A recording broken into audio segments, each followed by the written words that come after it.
যে ছেলেটি অপূর্ব পাল নামক যে ছেলেটা নর্থ সাউথ ইউনিভার্সিটির যে ছেলেটা কোরআন অবমাননা করলো, কোরআনের উপর লাথি দিল, শুধু তাই নয়, সাতক্ষীরায় একটা ছেলে এমন করেছে, আবার কোন জায়গায় নবীর শানে বেয়াদবি করেছে।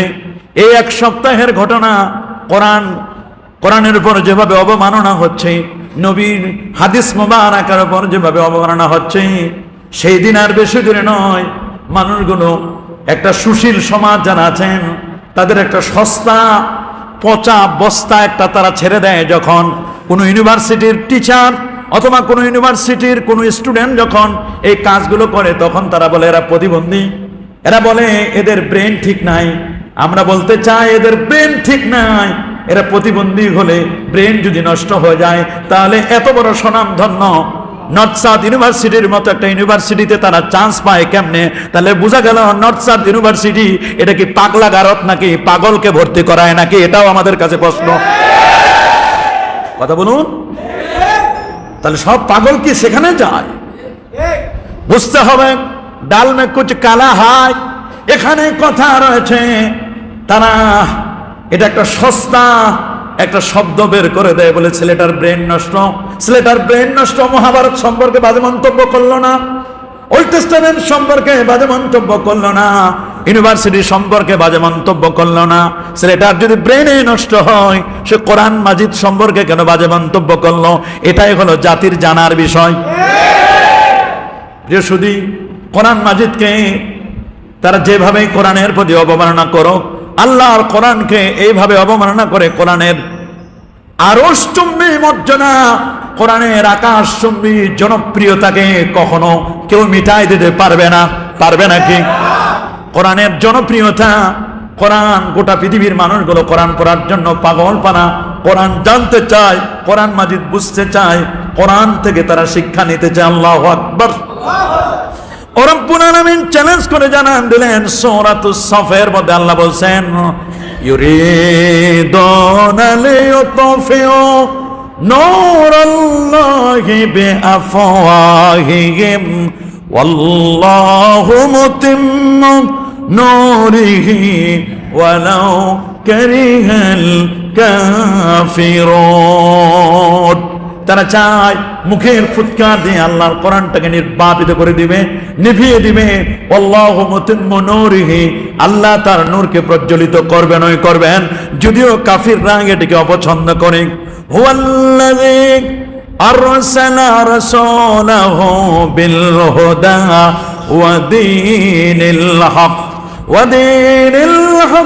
লিইয়ুযহিরাহু على الدين كله وكفى بالله شهيدا। الله أكبر। আবার সূরা সাফের মধ্যে আল্লাহ বলেন, ওয়ালাউ কারিহাল মুশরিকুন। দুইটা জায়গায় দুই রকমের বর্ণনা আসছে এভাবে। আল্লাহু আকবার বলেন। সূরা সাফের মধ্যে আসছে ওয়ালাউ কারিহাল মুশরিকুন, আর অন্য জায়গায়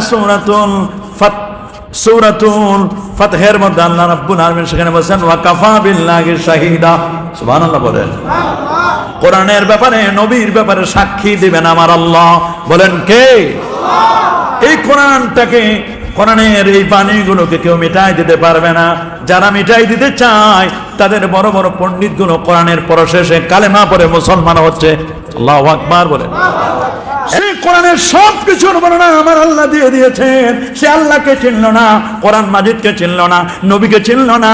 দিনের পর দিন তারা বিয়াদবি করে যাচ্ছে কোরআনের সাথে, আমার আল্লাহর সাথে, আল্লাহর হাবিবের সাথে, আর নবীর সহধর্মিণী আম্মা জানদের সাথে বিয়াদবি করে যাচ্ছে।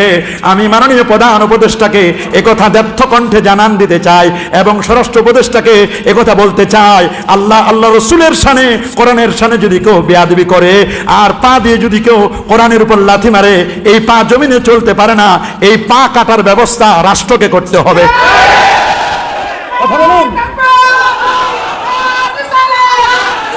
রাষ্ট্র যদি করতে ব্যর্থ হয়ে যায়, রাষ্ট্র যদি করতে ব্যর্থ হয়ে যায়, এ কথার কথা বলার সুযোগ নাই। রাষ্ট্র যদি করতে ব্যর্থ হয়ে যায়, জনগণ যদি কখনো আইন যদি হাতে তুলে নেয়, তখন কিন্তু বুঝবেন কত ধানে কত চাল। আমরা চাই না, আমরা রাষ্ট্রের শৃঙ্খলা চাই।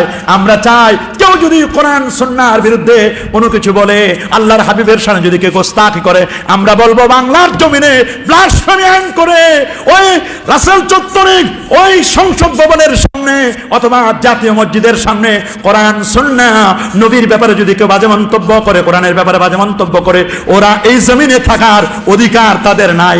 এই জমিনে থাকার অধিকার তাদের নাই। জনগণকে যেন আইন যেন হাতে তুলে নেওয়ার না লাগে। কথা বলেন। দিন শেষে কেউ পার পাবে না, দিন শেষে কেউ পার পাবে না। কুল্লুকুম রাইন ওয়া কুল্লুকুম মাসউলুন, কুল্লুকুম মাসউলুন আন রাইয়াতি। প্রত্যেকেই প্রত্যেকের ব্যাপারে দায়িত্বশীল। যার যার দায়িত্ব সম্পর্কে আল্লাহর কাছে জবাবদিহি করতে হবে। কেউ আমরা তুলসী পাতার ধোঁয়া নই। মনে রাখবেন, মনে রাখবেন, দিন শেষে সবাইকে আল্লাহর সাথে দেখা করতে হবে।